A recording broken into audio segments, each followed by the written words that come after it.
नमस्कार, मी मनस्वी। आज आपण बघतोय फोडून केलेलं अंड्याचं कालवण, ते पण मालवणी पद्धतीमध्ये। जर तुम्हाला माझ्या रेसिपीज आवडत असतील तर माझ्या चॅनलला नक्की सबस्क्राईब करा आणि बेल आयकॉन प्रेस करा, जेणेकरून तुम्हाला माझ्या रेसिपीजच्या नोटिफिकेशन मिळत राहतील। आणि लाईक करा, कमेंट करा आणि शेअर सुद्धा करा। आता अंड्याचं कालवण तयार करण्यासाठी आपल्याला वाटप लागेल। त्यासाठी मी एक कांदा घेतलाय उभा चिरून, अर्धी वाटी ओलं खोबरं घेतलंय, तुम्ही सुकं खोबरंही वापरू शकता। 7 ते 8 लसणीच्या पाकळ्या घेतल्यात, थोडंसं आलं घेतलंय चिरून आणि थोडीशी कोथिंबीर घेतली। आता मी तव्यामध्ये तेल तापत ठेवलंय, ते चांगलं गरम झालंय। आधी आपण लसूण आणि आलं घेऊयात गरम करून। थोडंसं ब्राऊन होऊन द्यायचंय त्याला।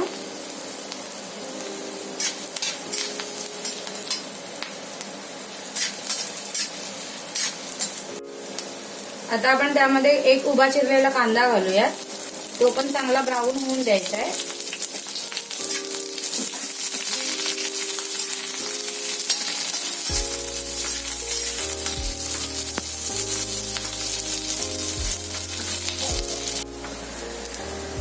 आता कांदा चांगला फ्राय झालाय आपला।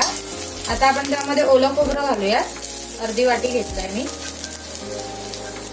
आता हे पण चांगलं ब्राऊन होऊ द्या।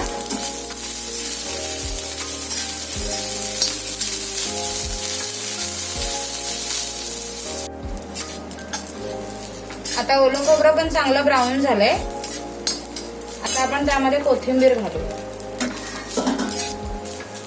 जर तुम्ही ओल्या खोबऱ्याचे काप घेतले तर ते वेगळे भाजायचे आहेत आपल्याला। मी ओल्या खोबऱ्याचा कीस घेतलाय म्हणून मी त्या कांद्यामध्येच टाकलाय, त्यामुळे लवकर भाजलं गेलं ते। आता आपण हे मिक्सरच्या भांड्यामध्ये काढून थंड करून मग वाटून घेऊ। आता वाटण थंड झालंय, आता आपण थोडंसं पाणी घालूया आणि वाटून घेऊयात त्याला।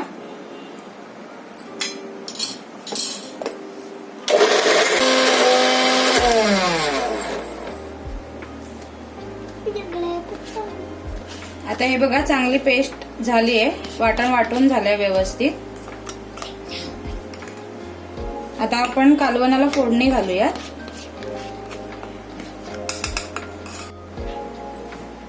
आता टोपात तेल गरम केलंय, आता आपण कढीपत्ता घालूयात त्यामध्ये। आता कढीपत्ता चांगला तडतडलाय, आता त्यामध्ये आपण हे वाटण घालूया जे वाटलंय ते।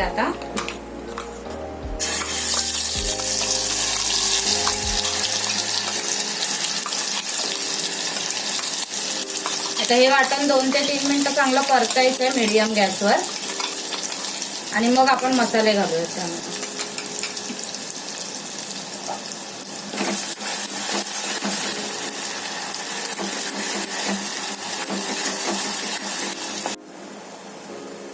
आता हे वाटण चांगलं परतून झालंय 2 मिनिटं।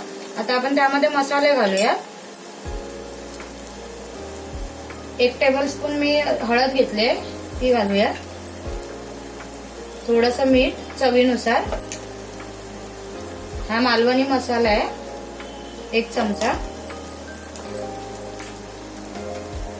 आणि थोडासा गरम मसाला घालायचा आहे। आता ते मसाले सगळे मिक्स करून घ्यायचे व्यवस्थित।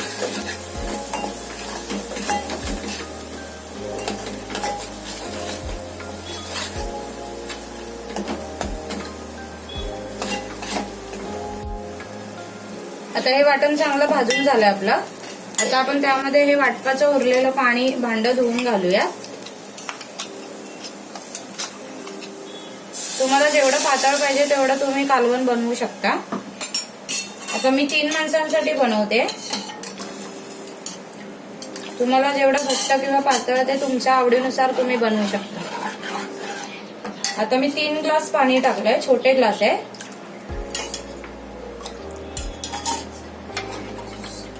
आता ह्याला उकळी येईपर्यंत आपण वाट बघायची आहे, त्याच्यानंतर आपण अंडी फोडून घालायची आहेत त्याच्यामध्ये।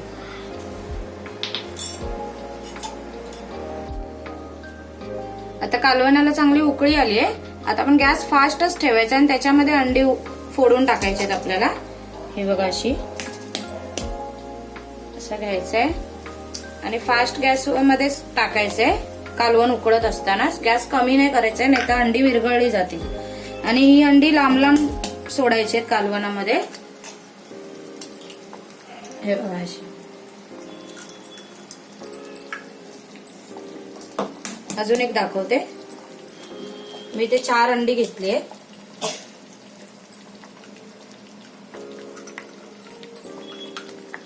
आणि आता फास्ट गॅसवरच आपल्याला 2 ते 3 मिनिटं चांगले उकळून द्यायचे आहेत, जेणेकरून ते चांगलं शिजलं जाईल आतमध्ये आणि अंडी पण फुटत नाही त्यामुळे. हे बघा अंडी कशी स्वतःहूनच वरती येतात 1 मिनिटानंतर. त्यांना आपण हलवायचं नाही, 2 ते 3 मिनिटांनीच आपल्याला हलवायचे ते आतमधून पूर्ण शिजलेली असतील तेव्हा. आता चांगलं शिजली आहेत अंडी आपली.